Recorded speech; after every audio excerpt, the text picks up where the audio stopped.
여러분 반갑습니다. 특별히 이곳까지 불러주신 것 우리 목사님께 감사드리고 또 기회 주신 우리 성도님들께 감사를 드립니다. 어,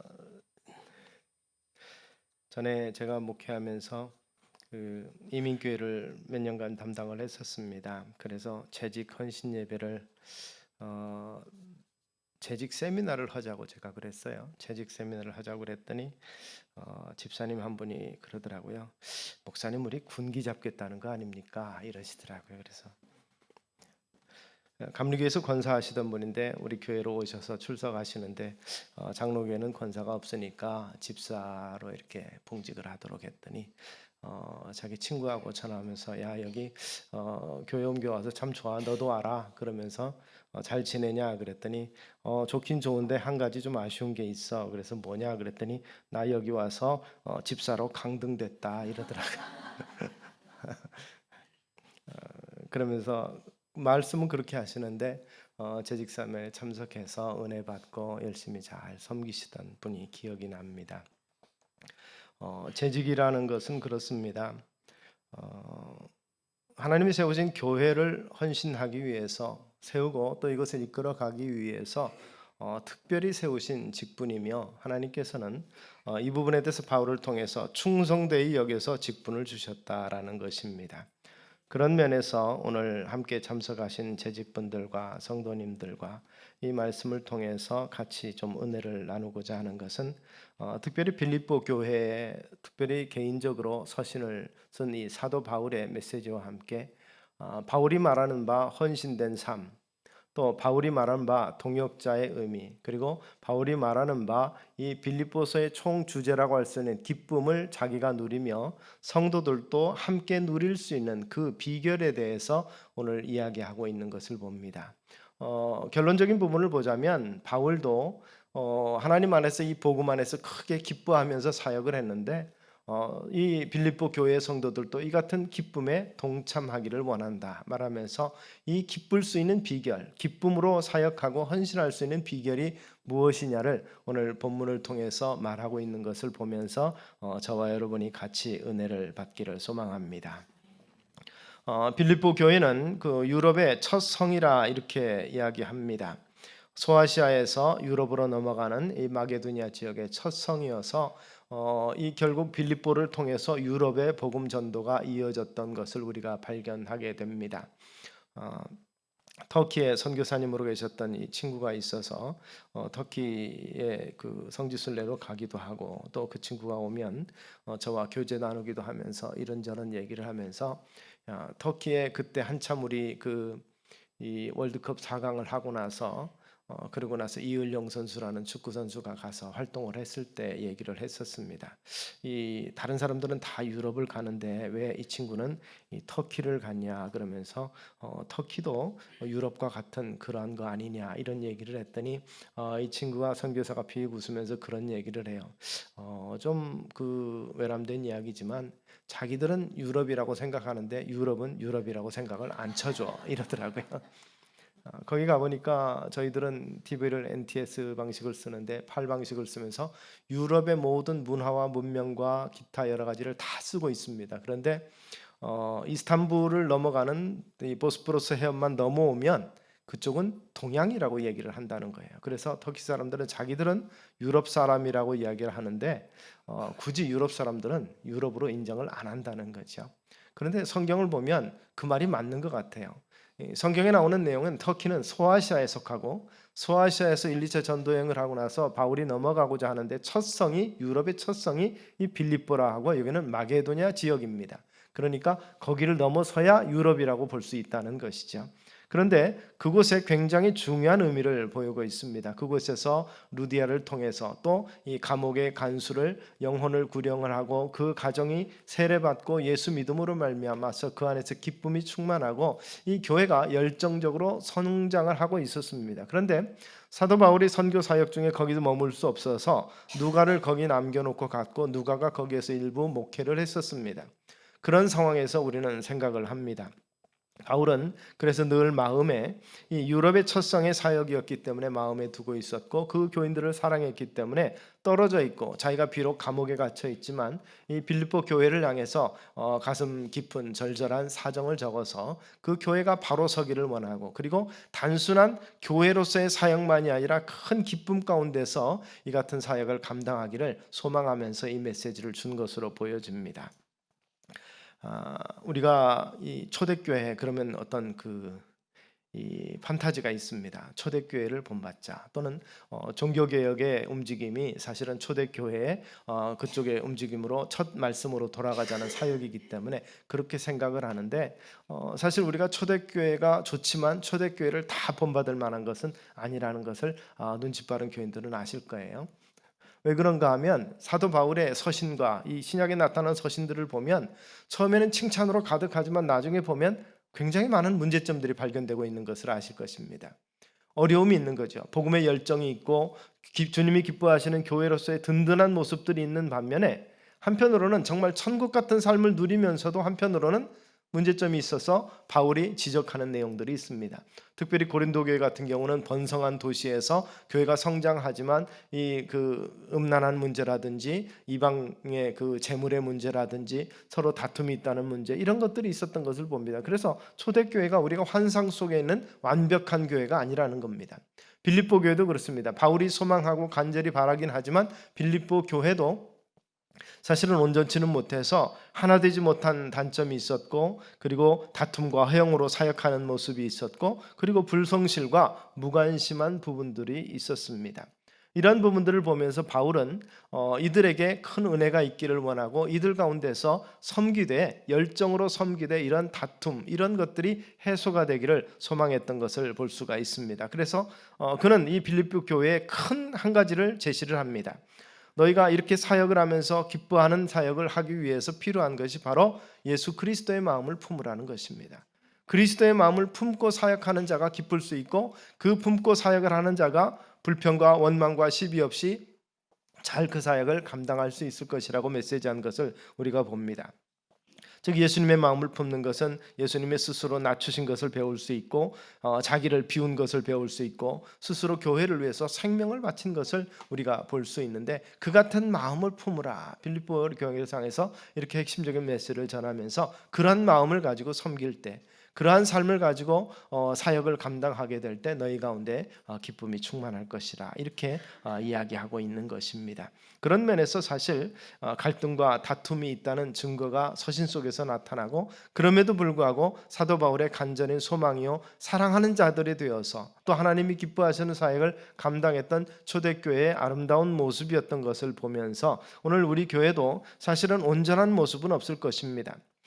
무디에게 어떤 사람이 찾아와서 그런 요청을 했다고 그래요. 지상에 정말 완전한 교회가 있을까요? 이런 얘기를 하면서 저는 좋은 교회를 찾습니다, 이렇게 물어봤을 때 아마 있겠지만 당신은 가지 않으면 좋겠다. 그래서 왜 그렇습니까? 그러니까 이 완벽한 교회가 당신이 감으로 말미암아서 불안전해질 것 같으니까 그런 교회 찾아가지 말라, 이렇게 얘기했다고 합니다. 그만큼 사실 우리가 죄악된 인간된 몸으로 거듭났지만, 또 구원으로 의롭다 칭함을 받았지만 온전치는 못합니다. 그 온전치 못한 모습이 모였기 때문에 단점이 있을 수 있고 또 문제가 발견될 수도 있지만, 그러나 그 문제를 슬기롭게 은혜 가운데서 잘 극복함으로 말미암아서 함께 이 귀한 사역에 동참하시면서 같이 영광에도 동참하고 그 기쁨도 함께 나누실 수 있게 되기를 주의 이름으로 축원합니다. 사도 바울이 오늘 본문을 통해서 우리에게 주는 교훈이 무엇일까요? 먼저는 그는 이렇게 말합니다. 너희는 두렵고 떨림으로 이 구원을 이루라, 이렇게 말합니다.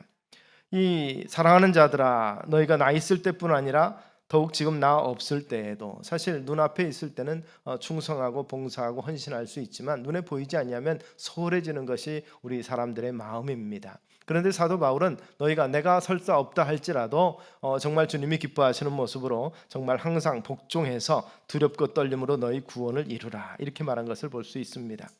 이 구원은 하나님께서 이루시는 건데, 이 말을 잘못 이해하면 너희가 구원을 만들어내라, 이런 것으로 이해할 수 있는데 사실은 그렇지 않습니다. 하나님은 우리에게 구원을 주셨습니다. 은혜로 주셨고 이것은 선물이라고 그랬는데, 사도 바울이 여기서 말하는 것은 그렇게 받은 바 선물로서 구원받은 자로서 합당하게 생활하라는 것입니다. 오늘 우리가 긍지와 자부심을 가져야 될 것 중에 하나는 우리가 살아있는 하나님의 말씀이라는 것입니다. 너희 몸에 하나님의 성령이 주는 줄로 깨닫지 못하느냐는 말씀을 생각해 보면 우리 속에 성령께서 임재해 거주하여 계시고 믿는 자 속에서 역사하심으로 말미암아서 우리가 성전됐다고 말합니다. 그 성전을 더럽히지 말라고 말씀합니다. 그러면서 이 성전된 그곳에 계시는 분이 누군가? 하나님이 계시고 또 제2위이신 말씀이 계시다면 우리 몸이 곧 말씀이 계신 말씀의 전이라는 것입니다. 그래서 우리가 거룩해지는 것은 중요한 일이며 또 거룩하게 삶을 살아야 되는데 중요한 것은 세상 사람들이 성경을 읽지 않는다는 것입니다. 세상 사람들은 우리를 통해서 하나님을 보게 됩니다. 우리가 그 말씀 안에서 행하는 것을 보고 말씀이 이런 것이구나라는 것을 깨닫고 알게 된다는 것이죠. 그래서 우리는 살아 움직이는 하나님의 말씀으로서의 사역이 되는 것입니다. 우리가 살아가는 것 자체가 바로 하나님의 말씀으로의 삶인 것이죠. 거룩한 성도의 삶은 바로 이와 같습니다. 그렇기 때문에 사도 바울은 구원을 이루라고 하는 이 말 속에서 너희가 말씀으로 살으라 이 말입니다. 너희가 말씀으로 살고 말씀 중심으로 살게 될 때 기쁨이 충만케 되리라고 약속한 것처럼 너희 속에서 기쁨이 충만케 되리라. 나와 같은 기쁨. 사도 바울이 참으로 중요하게 여겼던 모든 것들을 배설물로 여기면서까지 이 복음을 위해서 헌신한 그 복음 때문에 기뻐하고 복음 때문에 행복해하는 그것이 너희에게도 주어질 것이라고 이야기하고 있는 것입니다.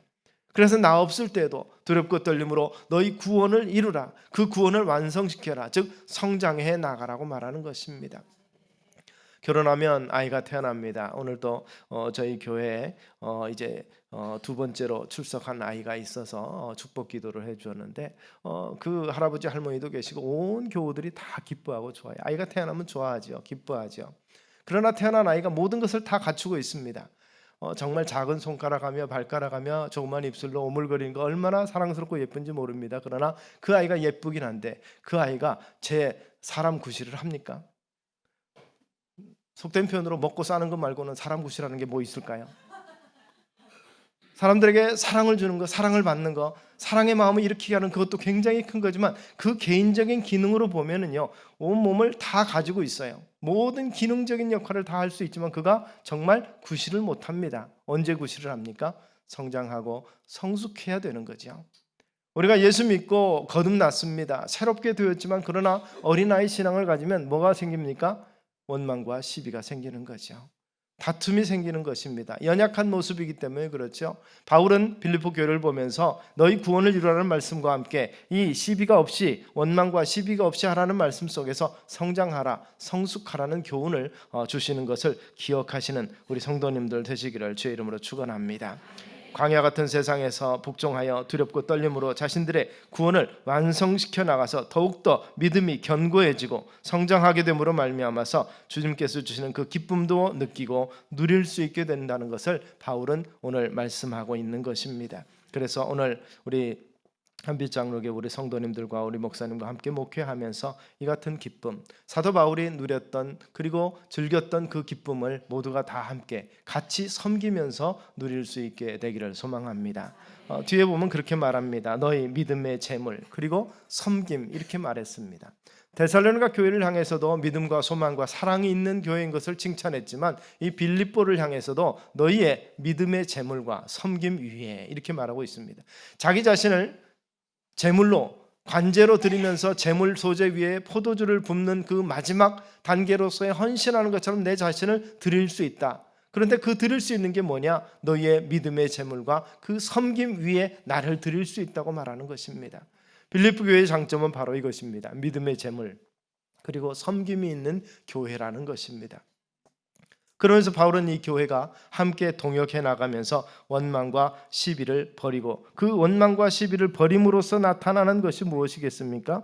너희가 흠이 없고 순전하여 어그러지고 거스는 세대 가운데서 하나님의 흠 없는 자녀로 세상에서 그들 가운데 빛들로 나타내며 말씀드린 것처럼 세상 가운데서 움직이는 말씀으로 살아있는 능력 있는 말씀의 모습으로서 우리가 살아가야 되겠고 여기서는 빛이요 생명으로 능력으로 나타나야 되겠다 이렇게 말하는 것입니다. 이 어그러지고 거스르는 세대 속에서 죽어가는 세대 속에서 타락해가고 멸망해가는 세대 속에서 빛으로 소금으로 생명으로 보여져야 되겠다는 것입니다. 생명으로 살고 빛으로 살고 소금으로 사는데 그 안에 기쁨이 없다면 그것이 모순되지 않겠습니까? 기뻐야, 행복해야 즐거움으로 우리 얼굴에 나타나는 행복한 삶으로서 증거가 되지 않을까 생각합니다. 그래서 모일 때마다 이 같은 행복과 기쁨이 우리 가운데 넘치게 되기를 주의 이름으로 축원합니다. 초대교회에 문제점이 있었다고 말씀드렸는데 출애굽한 이스라엘 백성들도 그렇습니다. 바울은 우리의 구원에 대해서 이야기할 때 출애굽한 것이 곧 구원받은 것이며 홍해를 건넌 것이 세례를 받은 것이라고 표현을 했었습니다. 출애굽한 이스라엘 백성들은 그런 면에서 애굽의 종되었던 곳에서 해방이 됐습니다. 그래서 하나님의 군대, 하나님께서 내가 내 군대를 애굽에서 불러내었다고 말씀하신 것처럼 하나님의 군대가 됐습니다. 그런데 하나님의 군대를 어디다 쓰시려고 했을까요? 하나님께서는 이스라엘을 해방시켜서 아브라함과 약속하신 대로 가나안 땅에 들여보내셨습니다. 가나안 땅 젖과 꿀이 흐르는 땅을 차지하도록 한 것인데 또 한편으로는 그냥 그곳에 빈 땅에 아무도 없는 곳에 거기 가서 살아라 하신 것이 아닙니다. 400년 동안 이방에서 개교된 그 상황에서 보니까 아브라함도 거기서 겨우 이 사라를 매장할 묘지 하나를 사서 유리하는 자가 거기서 겨우 자기 기업을 조금 삼았던 그 땅입니다. 아브라함에게 주신 땅이 그 땅이 전부 아브라함 것이 아니었습니다. 그런데 이방에서 400년 동안 개교돼서 다시 와보니까 어떻습니까? 그 땅에는 산성과 요새가 있고 거인들이 있었습니다. 그걸 보면서 두려워했습니다. 들어가기를 두려워했고 우리가 죽을 곳이 없어서 이곳에 왔느냐 그러면서 밤새도록 통곡했다고 그랬습니다. 그래서 그들을 돌이켜서 광야로 돌아갑니다. 우리가 한 장관을 세워서 다시 애굽으로 돌아가자. 이 부분에 대해서 하나님께서는 진노하셨고 그들의 40일 정탐한 숫자대로 40년간 광야에서 훈련받게 하셨습니다. 왜 그렇습니까? 하나님께서 그 땅 가나안 땅에 들어가도록 하기 위해서는요, 그 복지에 들어가도록 하기 위해서는 그냥 단순히 들어가서 거기서 에덴 동산 같은 곳에 누워서 먹고 자면서 열매나 따먹고 그러한 삶을 살기를 원한 것이 아니라 가나안을 심판하기를 원하셨습니다. 소돔과 고모라를 심판하신 것처럼 소돔과 고모라는 자연을 통해서 하나님의 능력을 통해서 심판하셨지만 가나안의 범죄함은 하나님께서 도저히 볼 수 없었기 때문에 이스라엘 하나님의 백성들을 통해서 심판하시기를 원하셨습니다. 그래서 가나안 칠족속을 진멸시키라 그랬습니다.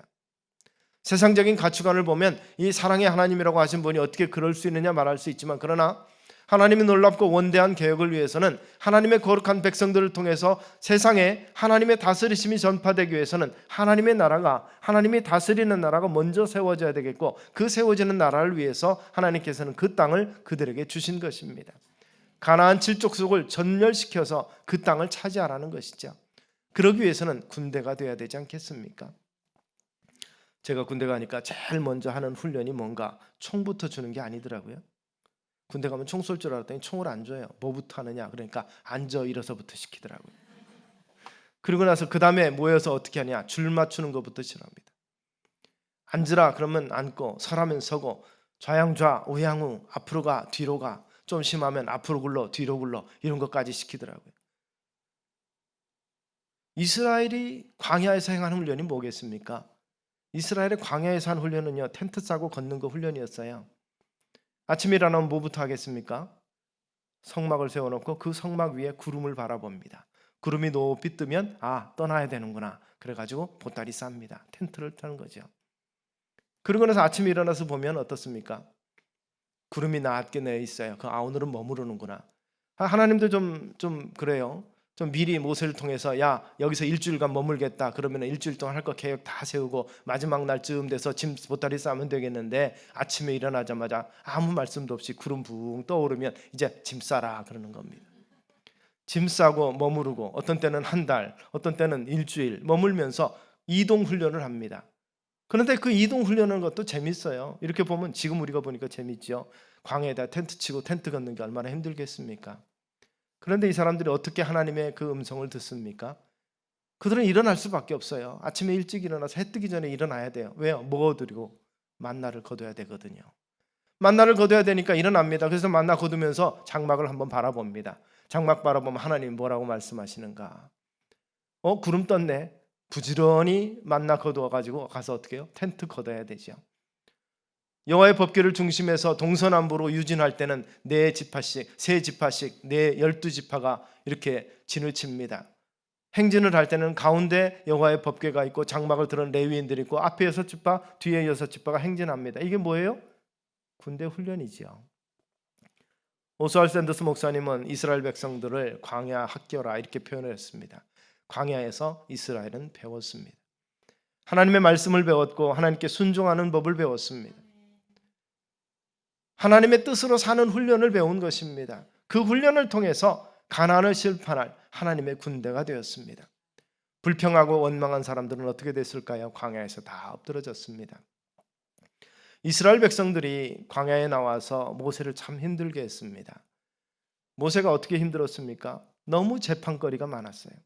하나님께서 율법을 주셨더니 이제는 하나님의 거룩한 백성으로 이렇게 살아야 된다는 말씀을 줬더니 그 말씀대로 이 가르치고 행하다 보니까 불평이 많아요. 부딪힘이 많습니다. 그래서 다 재판권을 모세에게 가져오니까 모세가 너무 피곤했어요. 그래서 모세의 장인 이드로가 그에게 그렇게 권면합니다. 혼자 다 하지 말고 나눠라. 조직을 재편합니다.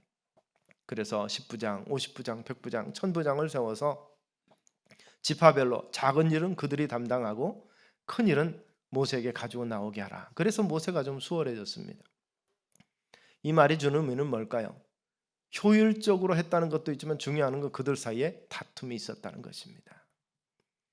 성경에 보면 이스라엘 백성이 불평할 때마다 출애굽기와 이 민수기에 보면 수다한 잡족들, 이스라엘과 함께 따라오는 잡족들이 불평의 원인을 시작했어요. 하나님을 완전히 알지 못하고 아브라함의 후손이 아닌 자들이 불평하기 시작하면서 문제가 생기기 시작한 것입니다.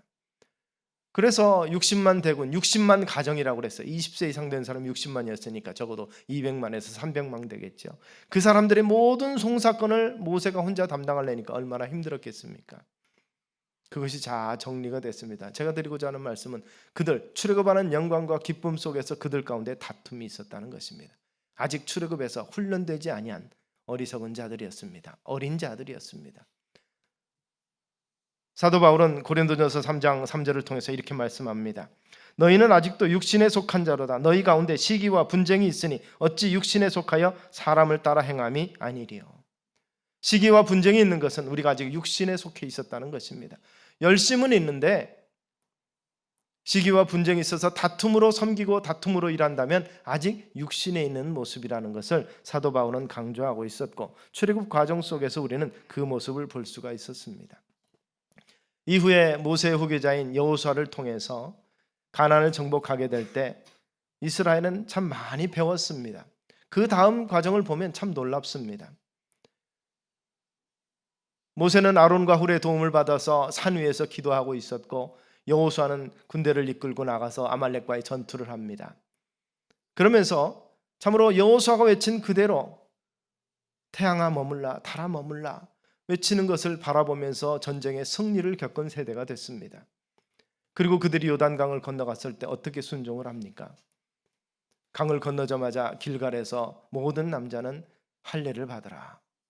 아시는 것처럼 야곱과 그의 아들들이 세겜 족속을 어떻게 멸망시켰죠? 너희가 우리와 함께 통혼하자. 디나를 사랑하면 줄 테니까 결혼하자. 그 대신 너희가 다 우리처럼 할례를 받아야 되겠다. 그래서 할례 받아서 3일 만에 고통하면서 이 남자들의 전투력이 제로가 되지 않겠습니까? 그때 그들을 진멸했습니다. 저항력이 없는 사람들이 되는 거죠. 그런데 60만의 군대가 다 할례를 받아서 어떻게 됐습니까? 여리고성을 코앞에 놔두고 할례 받자 하니까 다 할례 받습니다. 한 사람도 불평한 사람이 없었던 것 같아요. 성경이 기록하지 않은 거 보면 이러다가 우리 다 죽는 거 아닙니까? 뒤에는 요단강인데 더군다나 그 요단강을 건넌 시기가 어디입니까? 요단강 하구까지 물이 가득하던 때입니다.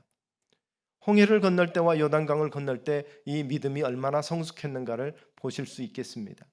홍해를 건널 때는 어떤 상황이었는가 한번 생각해 보십시오. 뒤에는 애굽 군대가 쫓아오고 앞에는 강이 그 바다가 있습니다. 두려워 떨고 있을 때 너희는 가만히 있어서 내가 역사하는 것을 보라. 하나님 말씀합니다.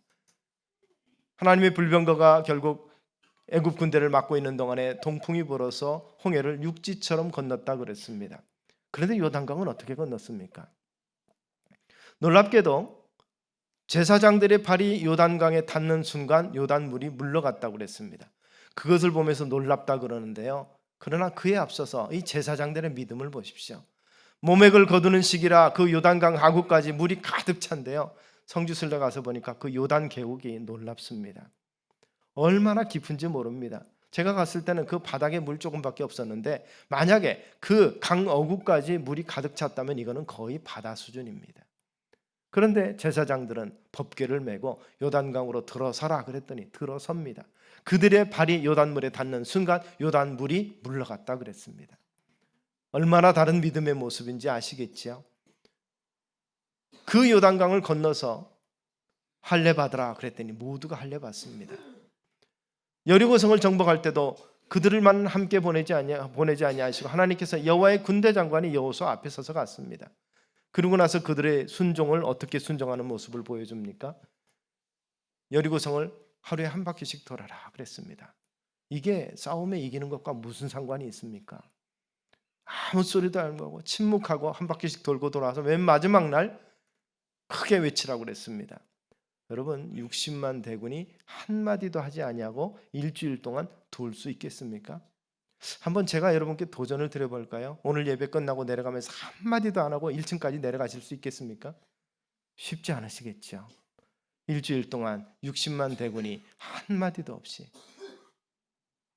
순종하는 겁니다. 하나님의 말씀에 하라 하니까 순종한 모습이 여호와의 군대의 모습. 그를 통해서 하나님께서는 가나안을 정복하시고 그리고 나서 가나안을 내 그림대로 그려서 차지하라고 말씀하신 하나님의 군대가 되었던 것을 볼 수가 있습니다. 하나님의 군대 이와 같은 모습입니다. 그런데 하나님께서 또 구약의 다윗을 볼 수가 있는데 다윗이 강성하여지니라. 이 역대상에 보니까 다윗이 강성하여졌다 이렇게 말합니다. 11장 10절에 보니까 다윗에게 있는 용사의 우두머리는 이러하니라 이렇게 표현합니다. 그들이 다윗을 왕을 세웠습니다.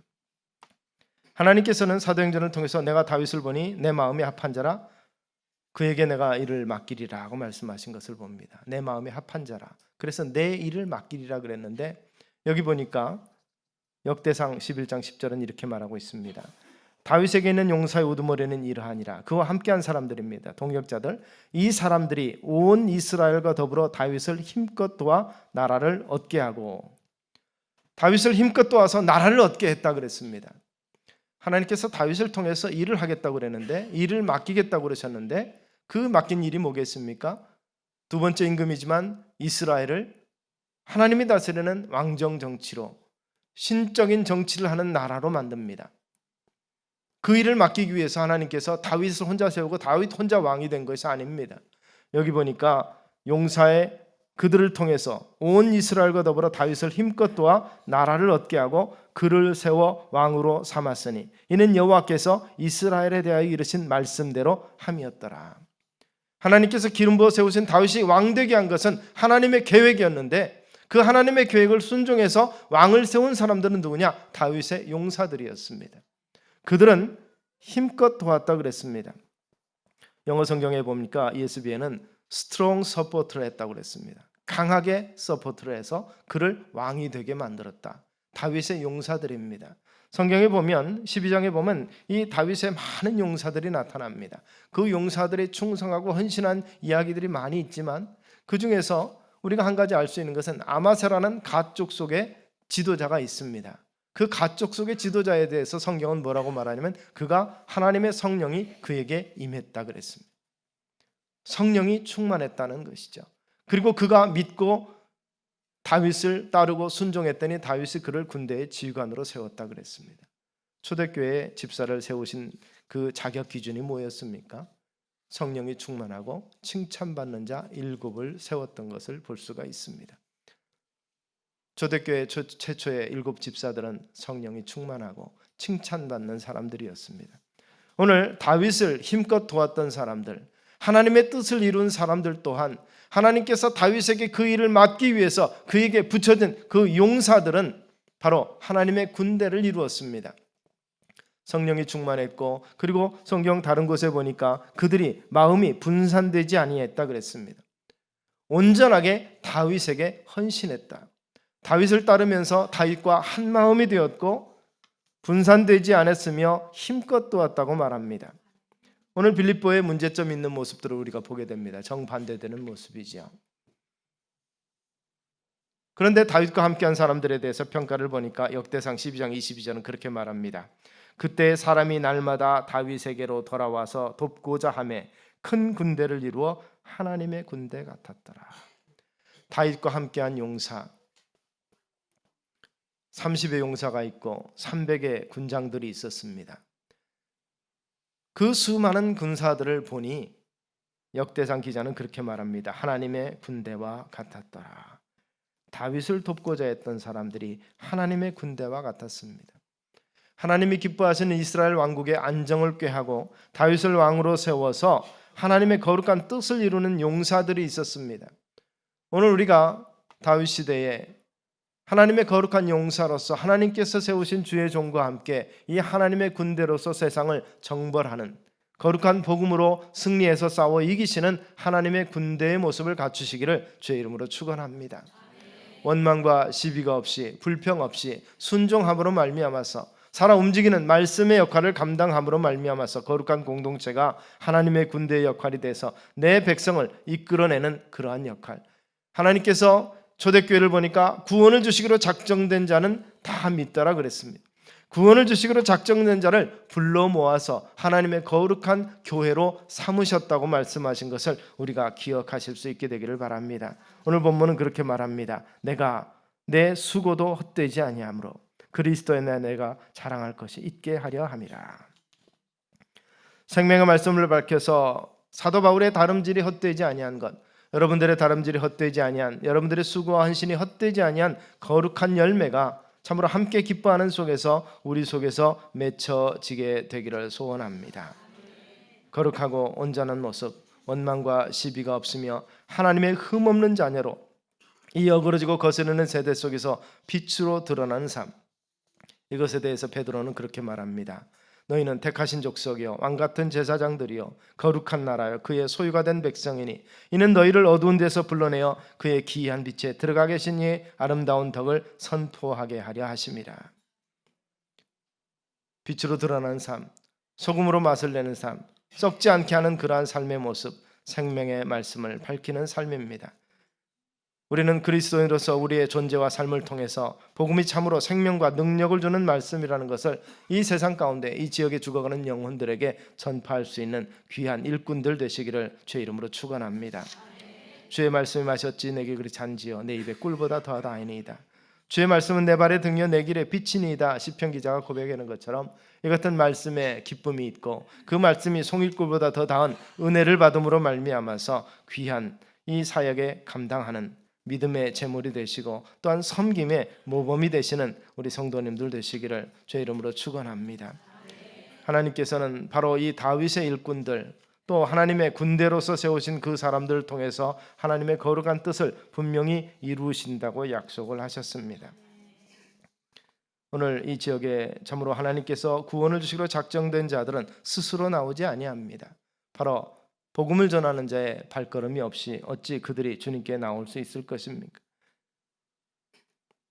그때 성령이 30명의 우두머리 아마새를 감싸시니 오늘 성령께서 우리 성도님들 재직들을 감싸셔서 하나님의 거룩한 역사를 이 지역에서 이루어내시고 또 참으로 우리 정 목사님의 동역자가 되셔서 함께함으로 말미암아서 하나님께서 맡기신 일을 그 사명을 온전히 잘 감당할 수 있는 우리 한빛 장로교의 모든 재직들 되시기를 주의 이름으로 축원합니다. 한 마음으로 헌신하는 복된 영웅들을 역대가 소개하는 것처럼 다윗의 용사들은 이러하니라 소개했던 것처럼 오늘 하나님 나라의 귀한 용사로서 일꾼들로서 축복받은 자로서 이러하니라 하나님 앞에서 자랑할 것이 있는 또 칭찬할 만한 것이 있는 복음의 그 굳세고 복된 참으로 이 축복의 삶을 우리가 다 누리실 수 있게 되기를 주의 이름으로 축원합니다. 잠언 27장 21절은 그렇게 말합니다. 은금의 순도는 불에 넣어보면 알 수 있고 사람의 순수함은 조그만 이름만 나면 알 수 있다 그러는 것입니다. 처음 마음을 가지고 순수하고 겸손하게 우리 주님의 이름이 드러나는 것을 위해서 최선을 다하시는 우리 성도님들 되시기를 소원합니다. 또한 우리 가운데 가장 중요한 이 묶어지는 요소는 무엇이겠습니까? 사랑입니다. 주의 말씀으로 형제를 이웃처럼 사랑하는 그 사랑. 저는 오래전에 그 미국의 그 잡지에 난 그 소년의 이야기를 보면서 참 감동적인 이야기가 늘 마음속에 새겨집니다. 그 부부의 젊은 부부에게 딸 아이 하나와 아들이 있습니다.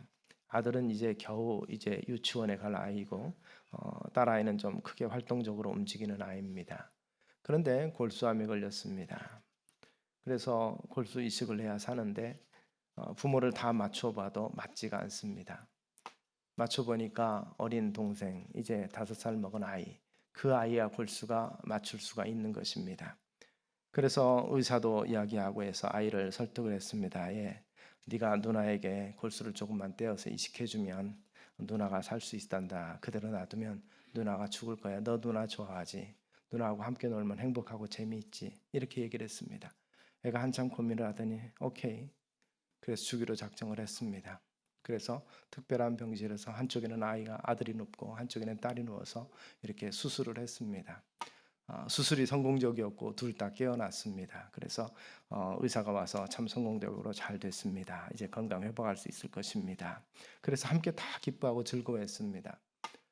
그런데 꼬마가 용감한 소년 이제 잘 됐지 그러면서 깨어났니? 의사가 물어보니까 나는 괜찮아요. 그러면서 의사 선생님한테 조용하게 물어봅니다. 아이가 귓속말로 물어본다는 게 사람들이 다 듣는데 그런데 선생님 저는 언제 죽게 되나요? 아이는 그냥 자기 것 조금 떼어주는 게 아니고 사람들은 그렇게 생각했는데 아이에게 있어서는요. 죽을 수 있는 누나, 죽게 된 누나를 자기가 살린다는 것은 자기가 죽는다는 것이었습니다. 자기가 허락한 것은 굉장히 큰 결심이었던 것이죠. 사랑은 그런 겁니다. 우리 주님께서 바로 우리 위해서 자기 생명을 내어주시기까지 사랑하신 그 사랑이 그런 사랑이 아닌가 생각합니다. 그런 면에서 오늘 우리를 불러주신 그 하나님의 은혜, 그 우리를 위해서 자신을 내어주신 그 하나님의 사랑을 생각하면 정말 우리가 생각할 때 자존심은 낮춰도 자존감은 높아야 되는데 우리 사람들은 좀 거꾸로 되죠.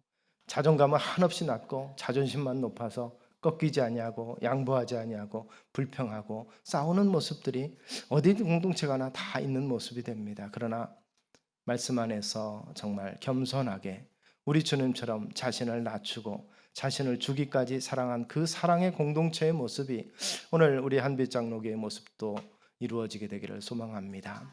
다른 모든 사람들보다도 충성되이 여기서 맡긴 그 직분 감당하는 동안은 이 같은 주님의 모범을 보이신 그 사랑의 모습이 우리 속에 있고 그 모습을 통해서 말씀이 보여주는 삶의 모습이 어떤 것인가를 확실하게 보여주시며 바울이 말하는 그 함께 기쁨에 동참하는 그 은혜가 우리 속에 있게 되기를 주의 이름으로 축원합니다. 기도하시겠습니다.